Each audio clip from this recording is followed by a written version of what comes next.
राज्य सरकारों की अटकलों के बीच नए वेज कोड को लेकर जबरदस्त चर्चाएं तो जरूर चल रही हैं, लेकिन नए वेज कोड को लेकर जहां ये कहा जा रहा था कि पहले ये अक्टूबर 2021 में लागू होने वाला था, लेकिन इसे लागू नहीं किया गया था। अब ये नियम अगले साल यानी 2022 में लागू किया जा सकता है।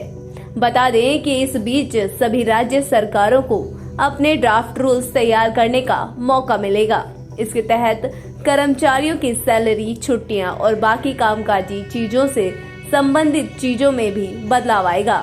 लेबर कोड के नियमों में बदलाव को लेकर श्रम मंत्रालय, लेबर यूनियन और उद्योग जगत के प्रतिनिधियों के बीच कई प्रावधानों पर चर्चा हुई थी। नए वेज कोड के तहत कर्मचारियों के सैलरी स्ट्रक्चर में भी बदलाव आएगा और ये एक बहुत बड़ी खुशखबरी साबित होने वाली है।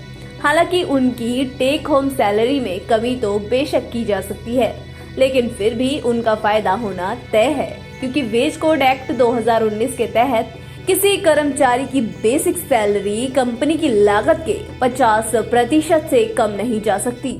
अभी कई कंपनियां बेसिक सैलरी को काफी कम करके ऊपर से भत्ते ज्यादा देती हैं, ताकि कंपनी पर बोझ कम पड़े।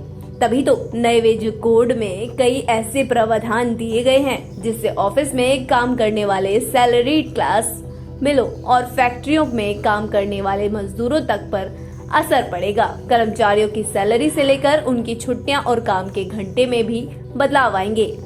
आइए जानते हैं नए वेज कोड के कुछ प्रावधान, जिनके लागू होने के बाद आपकी जिंदगी में काफी कुछ बदल जाएगा। मिली जानकारी के अनुसार नए वेज कोड के तहत काम के घंटे बढ़कर 12 हो जाएंगे। श्रम एवं रोजगार मंत्रालय ने बताया कि प्रस्तावित लेबर कोड में कहा गया है कि हफ्ते में 48 घंटे कामकाज का नियम ही लागू रहेगा। दरअसल कुछ यूनियनों ने 12 घंटे काम और 3 दिन की छुट्टी के नियम पर सवाल उठाए थे। सरकार ने इस पर अपनी सफाई में कहा कि हफ्ते में 48 घंटे काम का ही नियम रहेगा। अगर कोई दिन में 8 घंटे काम करता है तो उसे हफ्ते में 6 दिन काम करना होगा और 1 दिन की छुट्टी मिलेगी। अगर कोई कंपनी दिन में 12 घंटे काम को अपनाती है तो बाकी 3 दिन उसे कर्मचारी को छुट्टी देनी होगी। अगर काम के घंटे बढ़ते हैं तो काम के दिन भी 6 की बजाय 5 या 4 ही होंगे, लेकिन इसके लिए कर्मचारी और कंपनी दोनों के बीच सहमति होना भी बेहद जरूरी है।